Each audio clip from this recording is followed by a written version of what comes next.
ሰላም ጤና ይስጥልኝ ቤተሰቦች፣ ቶፕ 5 በሚለው ፕሮግራም በድጋሚ ተገናኝተናል። ለዛሬ እንግዲህ በዚህ ለየት ባለ ፕሮግራም አንድ ባንድ ተራ በተራ የምናየው በቀጣይ የሚሰሩት ፊልም ፕሮዳክሽን ስራ ከተጀመረ በኋላ ከፊልም የወጡ 5 አክተሮችን የቦሊውድ ተዋናዮችን እናያለን። አንዳንድ ፊልሞች ላይ በእነዚህ አክተሮች ቦታ ሌላ አክተሮች እንደፈረሙ ተነግሯል። አንዳንድ ፊልሞች ግን መሪ ተዋናዩ ከፊልሙ ፈርግጦ በመውጣቱ የተነሳ ሼልፍ የተደረጉና ስራቸው የተቋረጡ ፊልሞችም አሉ።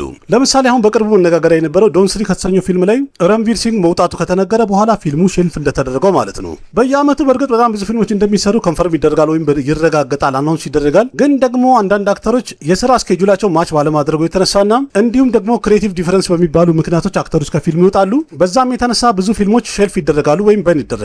ስለዚህ ለዛሬ 5 እነዛን አክተሮች የምናይ ሲሆን ተራ በተራ ፕሪ ፕሮዳክሽን ከተጀመረ በኋላ ከፊልሙ በመውጣታቸው የተነሳ ፊልሞቹ ሼልፍ የተደረጉት የትኞቹ ናቸው የሚለውን ወይም አንድ በአንድ እንደዚህ ያዝናኑ ቁም ነገር የሚያስጨብጥ የተለያዩ ቪዲዮዎችን ማየት የምትፈልጉ ከሆነ ይህንን ቻናል ሰብስክራይብ አድርጉና የደውል ምልክቷንም አብሯት። ምክንያቱም አዳዲስ ቪዲዮ በሚጭን ሰዓት ላይ ኖቲፊኬሽኑ ቅድሚያ እናንተ ጋር መድረስ እንዲችል ማድረግ ትችላላችሁ። አምስተኛው ሰልማን ካንና ሰንጀላ ቤንሳሊ ስልሳል የተባለው ኢንሻአላህ የተሰኘው ፊልም ነው። ታዋቂ ዳይሬክተር ሰንጀላ ቤንሳሊ ፐድማወት የተሰኘው ፊልም ከሰራ በኋላ ከሰልማን ካን ጋር አንድ ፊልም በሚሰራ አናውንስ አድርጎ ነበረ። በፊልሙ ላይ ደግሞ ከሰልማን ካን ጋር አሊያ በተም እንደፈረመች ተነግሮ ነበረ። የፊልም ይዘቱ እንግዲህ አንድ ሮማንቲክ ድራማ ፊልም ይሆናል ተብሎ ነበር ቀደም ብሎ። የፊልሙ ታሪክም የ40 ዓመት ቢዝነስማን ወይም ነጋዴ ታሪክና በ20 ዓመት ወጣት ልጅ ታሪክ ላይ የሚያጠነጥን ታሪክ ይሆናል ተብሎ ነበረ። ይህም ማለት በዚህ ፊልም ላይ ሰልማን ካን ከአሊያ በት ጋር እንግዲህ ሮማንስ ሊሰራ ነበር፣ የፍቅር ታሪክ ሊያሳይ ነበረ። እድሜያቸውን ደግሞ ስናይ በመካከላቸው የ27 ዓመት ያህል ርቀት አለው። ይህ ነገር ገና አናውንስ እንደተደረገ ሶሻል ሚዲያ ላይ በጣም ተቀውጦ ነበር ወይም መነጋገሪያ ነበር በሰዓቱ። ሰልማን ካን ከአሊያ በት ጋር እንዴት ሮማንስ ሲሰራ ማየት እንችላለን? ከነጭራሹ የማይሆን ታሪክ ነው፣ እንዴት እንደዚህ ነገር ያቀርባሉ? የሚል ከፍተኛ ተቃውሞና አመጽ ታይቶ ነበር ለማለት የሚያስደፍር ነበረ። በጣም ብዙ ትሮል ተደርጎ ነበረ ዳይሬክተሩ በተለይ። ከዛ በኋላ ይመስላል ሰልማን ካን በታሪኩ ላይ ለውጥ እንዲኖረው ፈልጓል ተባለ። ግን የፊልሙ ዳይሬክተር ሰንጀላ ቤንሳሊ ደግሞ ታሪኩ ከነጭራሹ አይቀየርም፣ በዚሁ ነው የምጸናው ብሎ ወሰነም። የፊልሙ ፕሪ ፕሮዳክሽን ስራ በሰዓቱ ተጀምሮ ነበረ። ግን እስካሁን በነገርኳችሁና በአንዳንድ ምክንያቶች የተነሳ እርስ በርስ መግባባት ባለመቻላቸው ሰልማን ካንና ሰንጀላ ቤንሳሊ ሰልማን ካን ከነጭራሹ ፊልሙን አልሰራም ብሎ የፈረመውን ኮንትራት ቀደደ። በዛም የተነሳ ይሄ ፊልም እንግዲህ በአሁኑ ሰዓት ላይ ሼልፍ ሆኗል ተብሏል። በእርግጥ በአሁኑ ሰዓት ላይ ድጋሚ ሰንጀላ ቤንሳሊ ይህንን ታሪክ ለማንቀሳቀስ እያሰበ ነው ተብሏል። ግን ትክክለኛው ምን እንደሆነ ስለማይታወቅ ኦፊሻል እስከሚነገር ድረስ እንግዲህ ወደፊት የሚሆነውን አብረን ይሆናል። አራተኛም ድልጂት ዶሳንና ኖ ኢንትሪ 2 ኖ ኢንትሪ ክፍል 2 እንደሚሰራ እንኳን ፕላን ከተደረገ በጣም ቆይቷል። ለረጅም ጊዜ ፕላን ላይ ነበረ። በ2024ም የፊልም ፕሮዲውሰር ቦኒ ካፑር እንደተናገረው ከሆነ ኖ ኢንትሪ ሁለተኛው ክፍል በትክክለኛ ይሰራልም ይዘን እንመጣለን አለም። ፊልሙም ደግሞ እንደሚሰራ አናውንስ ከተደረገ በኋላ ቨሩን ደቨን፣ አርጁን ካፑርና ድልጂት ዶሳን በፊልሙ ላይ መሪ ተዋናይ እንዲሆኑ ፈርመዋል ተባለ። በዛውም እንደተባለው ከሆነ 3 ወንድ መሪ ተዋናዮች ባሉበት ቦታ ላይ ሴት ተዋናዮች ደግሞ 9 ይሆናሉ ተባለ። የፊልሙ ፕሪ ፕሮዳክሽን ስራ አንድ ብሎ ተጀመረ። ሎኬሽኑም ኮንፈርም ተደረገ። የቴት ቦታ ላይ ቀረጻ ይደረጋል የሚለው እንዳለ ሁሉ ነገር ስኬጁል ተዘጋጅቶ ነበረ። ቀረጻውም ደግሞ ጁን 2025 ላይ አንድ ብሎ ይጀምራል ተብሎ አናውንስ ተደርጎ ነበረ። ከዛ መቀጠል ደግሞ በአንዳንድ ነገሮች ባለመስማማት ወይም የጊዜ አለመመቸት ፊልሙ ወደ ሴፕቴምበር ተራዝሟል ተባለ። ቀጥሎ ደግሞ ኦክቶበር ላይ በተለያየ ስራዎች ቢዚ ስለሆነ ድልጂት ዶሳንች የተባለው አክተር ከፊልሙ ላይ መውጣቱ ተነገረም። ቀጥሎ ደግሞ 2026 ላይ ፊልሙ ቀረጻ አንድ ብሎ ይጀምራል ተብሎ ተነግሮ ነበረ። ግን የፊልሙ ዳይሬክተር ደግሞ አኒስ በዝኒ በአሁኑ ሰዓት ላይ የአክሽን ኩማር ፊልምን ዳይሬክት እያደረገ ነው ያለው። ድልጂት ዶሳንና ቨሩን ደቨን ደግሞ በሌላ ፕሮጀክቶቻቸው ቢዚ ናቸው። በእነዚህ ሁሉ ምክንያቶች እንግዲህ ይህ ፊልም ቀረጻውን እስካሁን ድረስ አንድ ብሎ መጀመር አልቻለም። ተራዝሟል፣ ተንጓተዋል። ወደፊትም ራሱ እንኳን ቻንስ ያለው አይመስልም ፊልሙ። እንደዛም ሆኖ ግን እንሰራለን ካሉ ደግሞ የሚሆነውን አብረን ምና ይሆናል። ሶስተኛው ካርቲካሬና ዶስታናቱ ቦሊውድ ላይ ከተፈጠሩ በጣም አነጋጋሪ ከሚባሉ ታሪኮች መሃል አንደኛው በከረን ጆሃርና በካርቲካሬ መሃል የተፈጠረ አለመግባባት ነበረ። እርግጠኛ ነኝ ስለዚህ ጉዳይ እንኳን እናንተ ታውቃላችሁ ወይም አንብባችኋል ወይም ሰምታችኋል ብዬ አስባለሁ። ከረን ጆሃር በ2019 አናውንስ አድርጎ እንደነበረው ዶስታና ሁለተኛውን ክፍል ይዘን እንመጣለን ወይም ሰራዋለሁ ብሎ ተናግሮ ነበረ። በፊልሙ ላይ ደግሞ ካርቲካሬን፣ ጀንቪ ካፑርና ለክሽን አልባኒ በፊልሙ ላይ መሪ ተዋናይ ይሆናሉ ብሎ አናውንስ አድርጎ ነበረ። የፊልሙ ቀረጻ አንድ ተብሎ በ2021 ጀምሮ ነበረ። ቸንዲገር የተባለው አካባቢ ቀረጻ ላይ ነበሩ። ግን ደግሞ ለ20 ቀናት ያህል ቀረጻ ካደረጉ በኋላ ካርቲካሬን ከፊልሙ ላይ መውጣቱ ተነገረ። ከዛ በኋላ ደርማ ፕሮዳክሽንም ኦፊሻሊ አናውንስ አድርጎ ነበረ። የፊልሙ ስራ በአሁኑ ሰዓት ላይ ሙሉ ለሙሉ አቁመናል፣ ወደፊትም ቢሆን መቼም ቢሆን ከካርቲካሬን ጋር ምንም አይነት ስራ አንሰራም ብለው አናውንስ አድርገው ነበረ። ምክንያቱም እንኳን ማንም በግልጽ የተናገረ የለም። ግን ሚዲያ ላይ ተወራው ከተባለ የካርቲካሬን የስራ ጸባዩ በሰዓቱ ትክክል አልነበረም ብለው ተቃውሞ እንደደረሰበትና እንደተቀየሙት የተነገረ ሲሆን በዛ ላይ ደግሞ ክሬቲቭ ዲፈረንስ ስለነበረ በስራ አለመግባባት ስለተፈጠረ በከረን ጆሃርና በካርቲካሬ መሃል በጣም ትልቅ ጭቅጭቅ ታይቷልም የሚል አንዳንድ መረጃዎች ወጥተው ነበረ።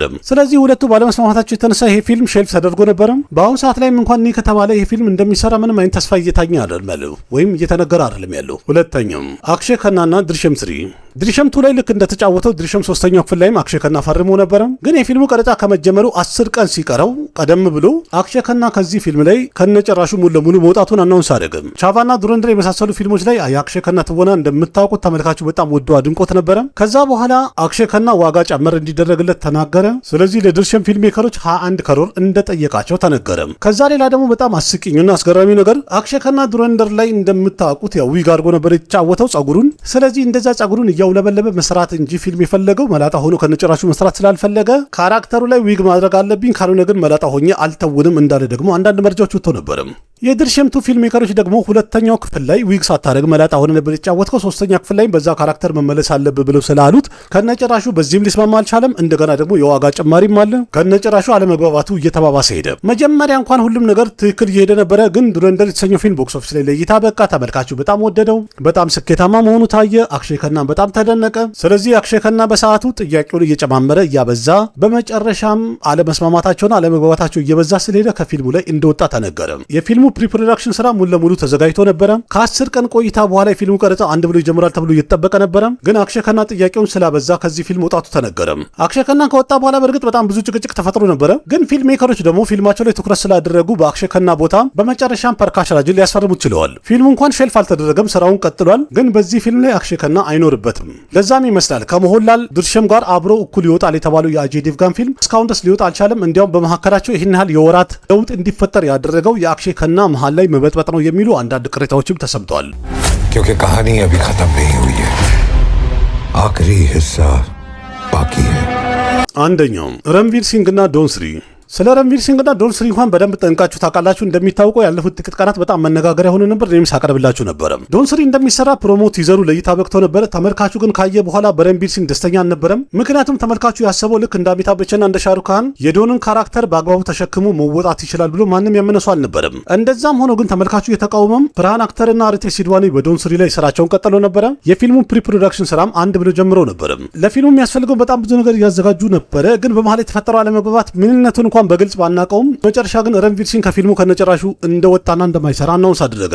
አንዳንድ መረጃዎች እንደሚያሳዩት ከሆነ रणवीर सिंह ልክ እንደ ዱረንደር ዶን 3 በጣም ዳርክና ቫዮለንስ የበዛበት በጣም ጭካኔ የበዛበት ፊልም ማድረግ ፈልጎ ነበረ። ግን የፊልሙ ዳይሬክተር ደግሞ ፍርሃን አክተር ታሪክን ከነጨራሹ አልቀየርም ብሎ ድርቅ እንዳለበት አንዳንድ መረጃዎች ወጥተዋል ወይም ተናግረዋል። በዚህና ሌሎች ባልተገለጹ ምክንያቶች እንግዲህ በመጨረሻም रणवीर सिंह ከዶን 3 መውጣቱን አናውንስ አደረገ። ይህ ፊልም በአውሳ ላይ እንደሚታወቀው ሆልድ ሆኗል። ሼልፍም አልተደረገም፣ አልተሰራም። ወደፊት እንኳን ይሰራል የሚለው እድሉ በጣም ዝቅ ያለ ነው። ግን ደግሞ ወደፊት የሚሆነውን እድሜና ጤናውን ይሰናበር ምን ይሆናል? 11 मुल्कों की पुलिस ढूंढती है मुझे, पर पकड़ पाया है। ስለዚህ እንግዲህ ውድ ቤተሰቦች እነዚህ ናቸው የቦሊውድ ትልልቅ አክተሮች ፊልም ከመጀመሩ ወይም ቀረጻ ከመጀመሩ ከጥቂት ቀናት በፊት ቀደም ብለው ፕሪፕሮዳክሽን ስራ እየተሰራ ያለ ከፊልሙ ወጡ የተባሉ አክተሮች እንግዲህ እነዚህ ናቸው። በዝርዝር ስናዩ የቅርብ ጊዜዎቹን ማለት ነው። እናንተ ስለ አክተሮቹና ስለ ፊልሞቹ ምን የምትሉት ነገር አለ? ማን የትኛውን ፊልም መስራትና መጨረስ ነበረበት ብላችሁ ትላላችሁ? ያላችሁን ሀሳብ አስተያየት ኮሜንት ላይ ጻፉልኝ። ቪዲዮ ከተመቻችሁ ላይክ አድርጉ። ያላችሁን ሀሳብ አስተያየት በኮሜንት ግለጹ። ለጓደኞቻችሁም ሼር አድርጉ። ለቤቱ አዲስ ሆናችሁም ሰብስክራይብ በማድረግ ቤተሰቡ ነው። ከህንድ ሲኒማ ጋር የተያዙ በጣም ብዙ ጨዋታዎችን በዚህ ዩቲዩብ ቻናል አንዳንድ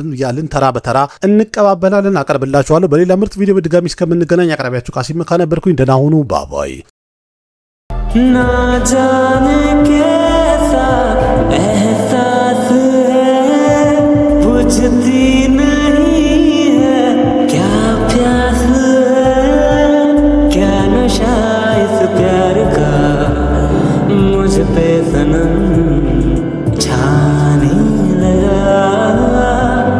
कोई न जाने क्यों चैन होता है, क्या करूँ हाय कुछ कुछ होता है, क्या करूँ हाय कुछ कुछ होता है।